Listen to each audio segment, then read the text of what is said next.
CBI और लगातार जिस तरीके से घटनाक्रम है, जितने भी अपोजिशन लीडर्स हैं या जो अपोजिशन पार्टी के जितने भी लीडर्स हैं वो वेल प्रिपेयर्ड पहले से हैं। ये कोई नई चीज़ नहीं हो रही है और सत्ता में रहने वाले लोग ये कोई नई चीज़ नहीं कर रहे हैं। दुर्भाग्य इस बात का है, जो लोग चुन करके आए हैं जनता से, आखिरकार वही लोग अन्याय ज़्यादा कर रहे हैं।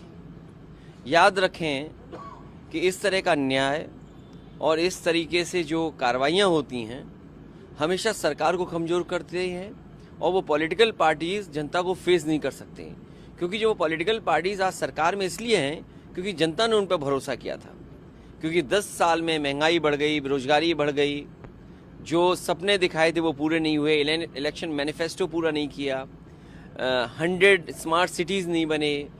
और अगर हम याद करें 2014 वादा तो ये किया था कि नए शहर बनाएंगे, न नए शहर बने, न स्मार्ट सिटीज़ बने, बेरोजगारी बढ़ी है, किसान की आय दोगुनी नहीं हुई, बिजली का बिल महंगा है। और जिस कदर बड़े बड़े सपने दिखाए थे इन्वेस्टमेंट के, बड़ी बड़ी मीट की गई थी, क्या हासिल हुआ? जब कोई चीज़ हासिल नहीं हुई तो पॉलिटिकल पार्टीज़ के लीडर्स को बदनाम करने के लिए और उन पर पहले से जो कार्रवाई कर रही है अपने अधिकारियों से उनको फंसाने के लिए, सरकार में रह करके कौन सा अधिकारी किसको नहीं फंसा देगा? एसओ से कह दो वो जेल भेज देगा, लेखपाल से कहो वो ज़मीन के विवाद तैयार कर देगा।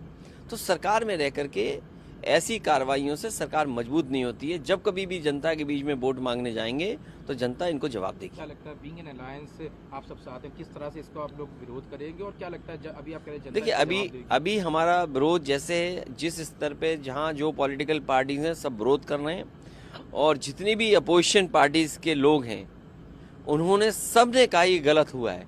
न केवल विपक्ष के लोग कह रहे हैं लेकिन बीजेपी के अंदर बैठे हुए नेता बोल रहे हैं कि ये गलत हो रहा है, क्योंकि कल उन्हें वोट मांगने जाना है।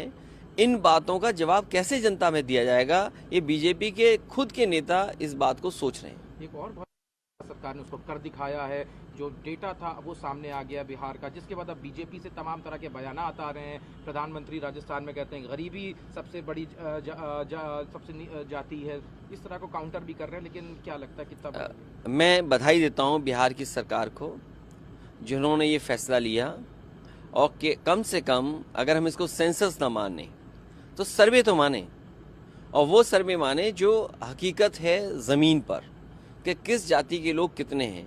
कम से कम अब सरकार को ये मदद मिलेगी कि किस समाज में योजनाओं से लाभ पहुंचाया जाए और किसकी भागीदारी कितनी हो।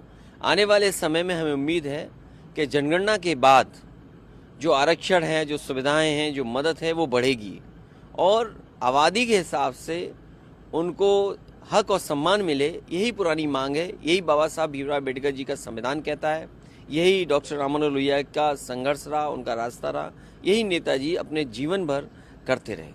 मायावती जी ने भी इसका समर्थन किया, साथ में बीजेपी की जो तमाम करने जो आपकी मांग हमेशा से रही है। केवल विपक्षी पार्टियां नहीं, दक्षिण भारत के नेता नहीं, बल्कि बीजेपी के अंदर जो पीडीए हैं, बीजेपी के अंदर जो पीडीए है वो भी मन ही मन इसका समर्थन कर रहे हैं, क्योंकि वो जानते हैं कि उनकी हैसियत इससे बढ़ रही है बीजेपी में।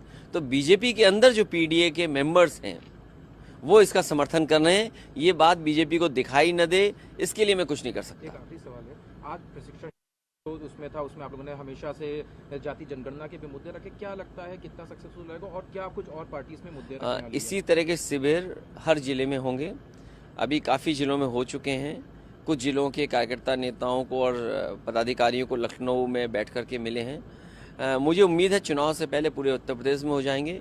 कम से कम ज़मीनी कार्यकर्ता हमारी ये बात समझें कि देश के सामने लोकतंत्र